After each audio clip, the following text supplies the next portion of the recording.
Guys, welcome to the 3G Family Network and thank you for clicking on this video.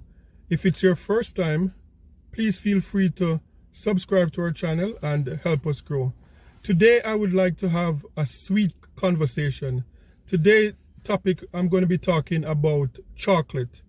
The first quarter of the year, every year, pretty much over 50% of the world consumption of chocolate takes place in pretty much the first quarter of every year, mainly due to Valentine's Day and Easter, where we see the supermarket shelves stocked with chocolate. So today I would like to have a conversation about chocolate.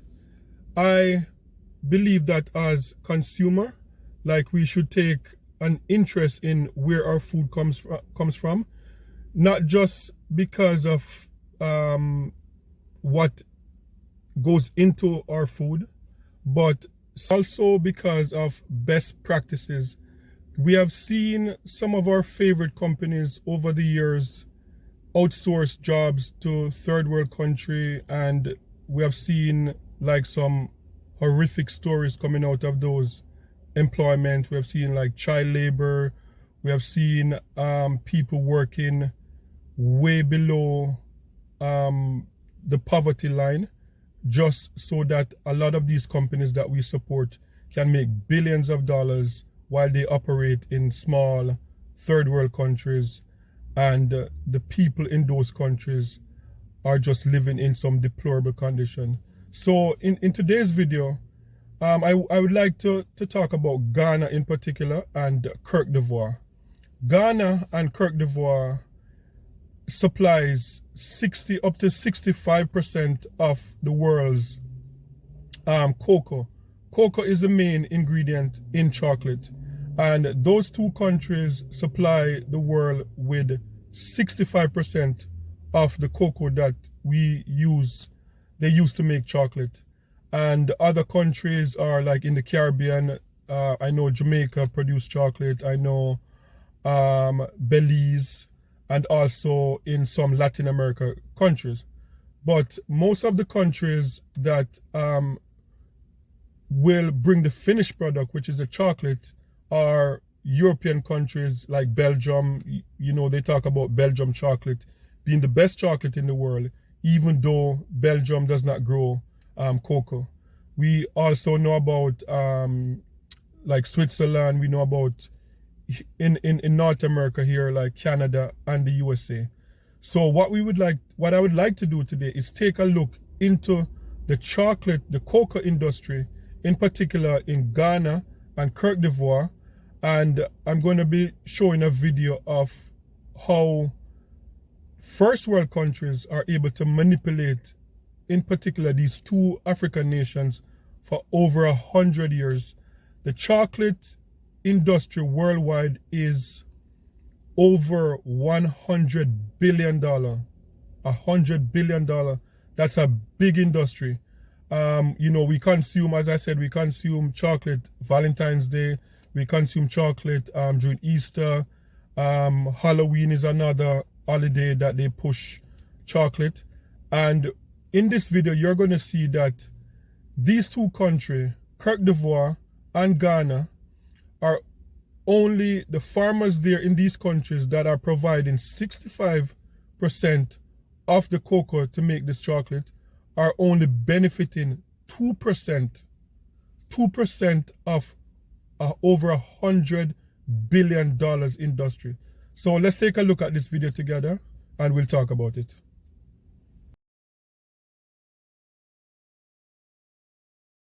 The world's second biggest producer of cocoa, but the country only earns about 2% of the $100 billion industry. Cocoa growers here export most of their cocoa beans to Europe and North America, where they're turned into chocolate. We are shipping out the cocoa in its raw state. And if you look at the value chain of cocoa, money is made in the finished product.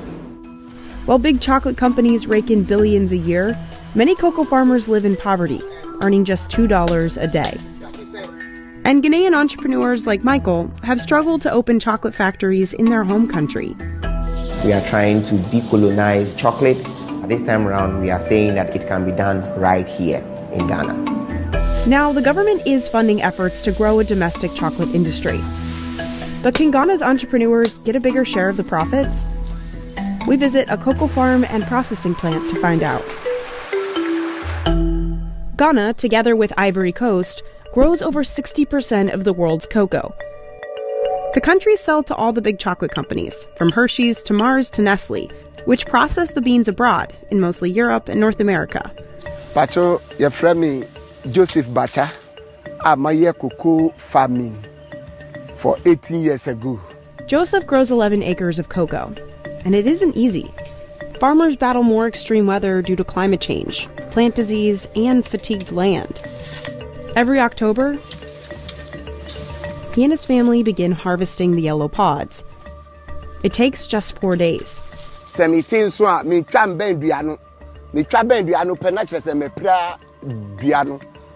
traben cocoa nu kakra chain duano na boduano ho ban mi koto mi sorry yeti pains ewo djuma no mu pa. Joseph collects the pods and takes them to the breaking ground. Here, workers crack them open and remove the beans by hand. Joseph uses the leftover pods as compost under his trees. Ye boy we are ye set ahabai na ye bu.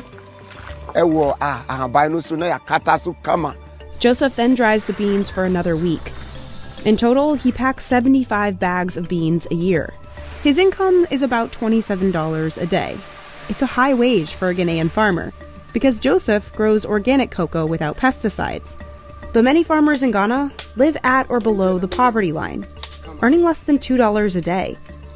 That's because the majority of farms are small and aren't certified organic, according to Christy, a cocoa scholar nicknamed the Doc of Chalk. We're talking about really small plots, and this is part of the reason why cocoa farmers are so poor. But that's not the only reason farmers make so little. Cocoa's been farmed in Ghana for over 100 years. There are many parts of the country where the land is really fatigued now, and the trees are old. In the 15th and 16th centuries, Portugal and Spain monopolized cocoa, controlling production and trade from their colonies in Latin America and the Gulf of Guinea. Europe's elite were the biggest customers. The crop arrived in what's now Ghana in 1876. Around the same time, the British declared the southern region a colony and began invading north. Locals own and ran all the small farms, but the raw product was exclusively exported to Europe. A lot of what we know today as contemporary chocolate really grew out of this trading relationship between Ghana and Britain, including the flavor of chocolate itself. Although Ghana gained its independence in 1957, its one-way cocoa trade with Europe still exists today. And it's kept farmers at the beginning of the supply chain in poverty for generations. To help raise farmer wages, Ghana and its neighbor Ivory Coast teamed up in 2019. The two largest cocoa producing countries in the world, and so when they get together on something, everyone has to pay attention. They introduced the fixed price system, which set a price floor for cocoa. In 2020, Ghana set the price floor at $2,600 a metric ton. That included a $400 premium added to every ton of cocoa. And this value goes directly to the farmers. The premium is called the Living Income Differential, or LID. It was the first of its kind in the chocolate industry, and it meant farmers took home nearly 30% more money than the year before. At first, big chocolate companies agreed to pay the LID. You can't really not buy Ghanaian and Ivorian cocoa, so the big buyers really had no choice. The LID's markup may seem like a lot, but the millions it's raised to combat farmer poverty is a fraction of big chocolate makers' sales. Yes, so when you watch videos like this, it makes you wonder, how are they able to get away with this type of stuff for so long? Like 2%. In North America, in particular Canada and America, we see the farmers in these two countries.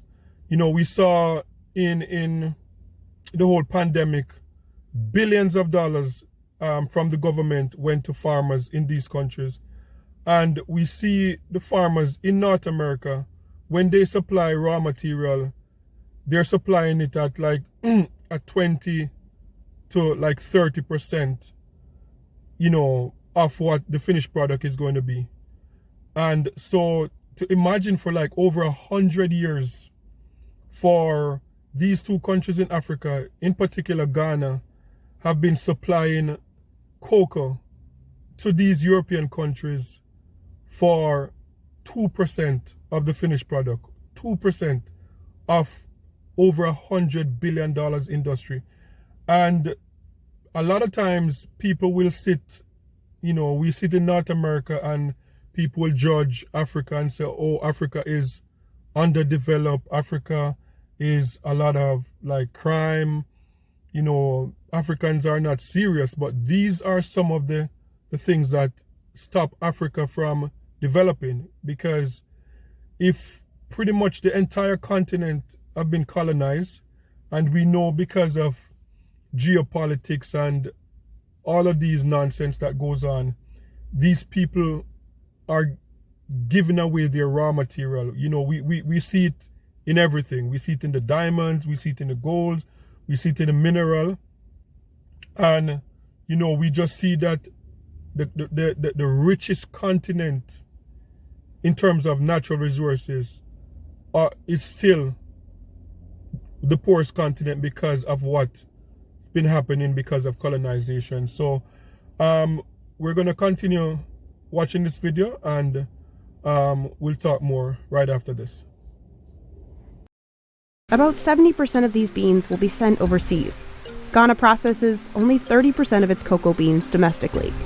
But in 2020, at a press conference in Switzerland, the president announced he wanted to change that. We intend to process more and more of our cocoa in our country with the aim of producing more chocolate ourselves. And he said it right in front of the top commerce ministers of Switzerland, one of Ghana's biggest customers. That statement in Switzerland caused a lot of controversy, I must say. He clearly mentioned our intentions to put in efforts to also add value within Ghana. To support cocoa processing inside Ghana, the government created a free zone outside Accra. Any factory operating inside gets a tax break. Lloyd Ashley runs niche cocoa industry in the free zone. In the free zone enclave, you are getting 10 years free duty on your imported parts for equipment. So it gives you the opportunity to also increase capacity. Niche has become Ghana's second largest cocoa manufacturer. The company says it processes 10% of the country's cocoa, and Niche processes 2 tons of it an hour.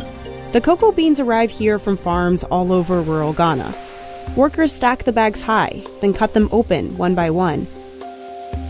The beans funnel into this grate on the floor. And the rest of the process is controlled digitally, from roasting the beans to grinding them into cocoa mass. That's then sent to get mixed with milk and sugar. And from there, it comes here for a tempering process, a cooling process, and then a packaging process. Niche has been pretty successful, but for small companies outside the free zone, it hasn't been as easy to get up and running. Hello, Amos. Everything okay? Everything's okay. Michael runs Fair Afrique, a cocoa maker that opened in Amanasi to be closer to cocoa farmers. But since it's outside the free zone, it didn't get the tax breaks. Fair Afrique also had trouble buying cocoa beans. As shocking as that may sound, you know, it's really hard in Ghana to procure cocoa beans. Another hurdle keeping Ghana's chocolate industry from taking off? Well, it's very hard to make chocolate in Ghana. For one, there's no dairy industry. Anybody producing chocolate in Ghana is definitely importing large volumes of milk from either Europe or other continents. Chocolate makers also have to import sugar, mostly from Brazil. And finally, it's hot in Ghana. Chocolate, by its nature, is very sensitive to temperature. Any rise in temperature may cause the chocolate to melt. There's not the kind of cold chain that you need to distribute chocolate effectively within Ghana or, you know, much of West Africa. And building out that cold chain has been expensive. We have used insulated building materials for some sections of our building. Some sections of the building is completely insulated roofing sheet. Also, Ghana's power grid is sometimes unreliable. Electricity, for example, is another issue here. Although there's power, it's never stable. Farrah Freak's top sellers are finished chocolate bars. Inside temperature-controlled rooms, this machine pumps the chocolate into molds. So our installation capacity is 10,000 bars of chocolate every hour. That's a fraction of what a Hershey's or Mars factory can do. This machine wraps the chocolate bars. With 68 workers, the company's scaling up to produce 50 million bars a year. The practice has always been that the raw materials are sent to Europe for processing. But this time around, we are saying that it can be done right here in Ghana. Say process cocoa no Ghana ha. Yebenya musika ebeba aban no nsem. Nti yebema yakwan beyeyi. Let yen electricity nsem beyeyi. Hospital and in schools. But Christy says the country still has a long way to go. Definitely no silver bullets, for sure.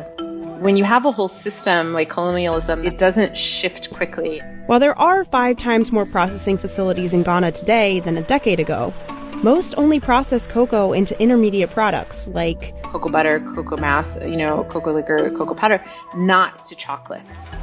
96% of Niche's business are these intermediate products. Most of the finished bars are still made abroad. We need to increase the export of cocoa in a semi-finished and also in the finished state. Lloyd wants to create demand for finished chocolate within Ghana. Cocoa consumption is very, very low in Africa. I mean, compared to Europe, where you have an average 5 kilograms per person consumption, you're talking about 0.4 in Africa. That's because, historically, finished chocolate bars had to be imported from Europe, so they cost a lot. To create new demand in Ghana, Niche's making a chocolate drink Lloyd hopes to sell in schools. He also hopes to source ingredients from inside Africa, dairy from Egypt and sugar from South Africa. To train talent in Ghana, Farrah Freak started this lab and hired locals to develop new flavors. And for farmers, advocates want to raise the cocoa price floor to about $3,100 a metric ton. And they want big chocolate companies to foot more of the bill. Nearly every big chocolate producer has programs set up to lift farmers out of poverty. But by some estimates, 73 to 90% of Ghana and Ivory Coast cocoa farmers are still below living income standards. If you're the CEO of these big companies, it's time to come down and look at these yourself. As the industry is set to grow about 5% in the next 6 years, Ghanaian cocoa farmers and processors are vying. That was the last of the video. And what I find interesting is that last year I took the kids, we went to watch this movie, Willy Wonka and the Chocolate Factory, like a kid-friendly movie. And what was interesting in that movie, in a part of the movie, they had a part where they were talking about the chocolate mafia. And it was a group of men that came together to kind of monopolize the whole chocolate industry in the movie, Willy Wonka and the Chocolate Factory. So when I came across this video and I wanted to react to it, that was the first thing that came to mind. And, it's like, I don't know if it's art imitating life or life imitating art, but to see that Europe, can pretty much monopolize the chocolate industry, even though the cocoa, like as I said, 60 up to 65% of the cocoa on the earth is from these two countries. And as I said, the Caribbean, like Jamaica, Belize, Grenada, and Colombia, some of these countries. No European country really grow cocoa. So, but what I'm hopeful about in terms of the way how the video ends is that the president in particular, that Côte d'Ivoire and Ghana, the leaders finally came together and said, look, enough is enough. Like, our farmers are suffering. Like, just imagine being in the farming cocoa, and you can't go to the supermarket or to the store to pick up a chocolate bar when you are a cocoa farmer. That is just crazy. Like $2, like $2 a day, $2 a week in some cases, these farmers are earning. And this industry is like over 100 billion. So I'm happy that, in particular, the president of Ghana is like putting things in place for Ghana to start producing more chocolate. You know, I know in the Caribbean, in Belize, like there's like chocolate liqueur, there's a chocolate beer in Belize. So I know that in the Caribbean, a lot of the cocoa industry have found innovative way, because it's not just chocolate bar. There's like chocolate spread, there's chocolate milk, you know. So it is good to see that Africa is finally taking a stand and saying that, look, all our natural resources, we have not made money from our own natural resources for like at least 200 years. Now it's time that we take things in our own hand and start using our raw material to make money. So just let me know what you think about this video. If you are from the continent of Africa, you know, just leave a comment in the comment section. Tell me what you think about, you know, the president of Ghana finally stepping up and creating like a free zone and trying to make Ghana produce more chocolate instead of giving away their raw material to Europe. So please like and share this video, and you know, leave a comment in the comment section. And thank you for watching again, and peace. I'm out.